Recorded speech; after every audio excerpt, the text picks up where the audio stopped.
ایک بار رسول اللہ صلی اللہ علیہ وسلم لوگوں میں بیٹھے ہوئے ان سے باتیں کر رہے تھے۔ اتنے میں ایک دیہاتی آپ کے پاس آیا اور پوچھنے لگا کہ قیامت کب آئے گی۔ آپ صلی اللہ علیہ وسلم اپنی گفتگو میں مصروف رہے۔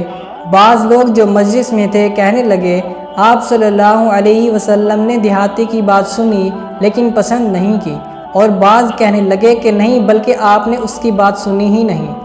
جب آپ اپنی باتیں پوری کر چکے تو آپ صلی اللہ علیہ وسلم نے یوں فرمایا، وہ قیامت کے بارے میں پوچھنے والا کہاں گیا؟ اس دیہاتی نے کہا، حضور میں موجود ہوں۔